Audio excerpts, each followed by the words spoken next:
ఒక 1 మంత్‌లో పిల్లలందరికీ భగవద్గీత పోటీలుంటాయి. ద్వితీయాధ్యాయం అందరూ చదవాలి.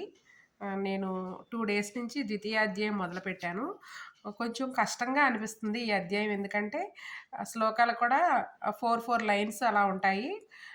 కానీ ఆల్రెడీ మీకు 2 చాప్టర్‌లు చెప్పాను గాబట్టి ఏం పర్లేదు. నేను చెప్తాను జాగ్రత్తగా. చిన్న పిల్లలకి ఒకలా, పెద్దవాళ్ళకి ఒకలా చెప్తాను. మీరు నా క్లాసెస్ రెగ్యులర్‌గా ఫాలో అవుతే మీరు 1 మంత్‌లో మళ్ళీ కాంపిటీషన్స్ ఉన్నాయి.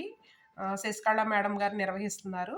మీరందరూ కూడా సెకండ్ రెండో అధ్యాయం నేర్చుకోవాలని, క్లాసెస్ రెగ్యులర్‌గా ఫాలో అవ్వాలని కోరుకుంటున్నాను. ఓం శ్రీకృష్ణ పరబ్రహ్మణే నమః. శ్రీమద్భగవద్గీత అద ద్వితీయోధ్యాయः సాంఖ్యయోగः. సంజయ ఉవాచ తం తదా కృపయావిష్టం అశ్రుపూర్ణాకులేక్షణం విషీదంతమిదం వాక్యం ఉవాచ మధుసూదనః. శ్రీభగవాన్ ఉవాచ కుతస్త్వాకస్మలమిదం విషమే సముపస్థితం అనార్యజుష్టమస్వర్గ్యం అకీర్తికరమర్జున. క్లైబ్యం ఆస్వగమః పార్థ నైతత్వైపపద్యతే. క్షుద్రం హృదయ దౌర్బల్యం తిత్వోత్తిష్ట పరంతప.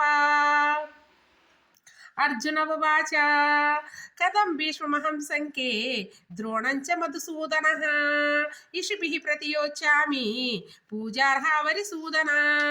గురూన్ హత్వా హి మహానుభావాన్ శ్రేయో భోక్తుం భైక్షమపీకలోకే. హత్వార్థకామాస్తు గురీనిహైవ భుంజీయ భోగాన్ రుధిర ప్రదిగ్ధాన్.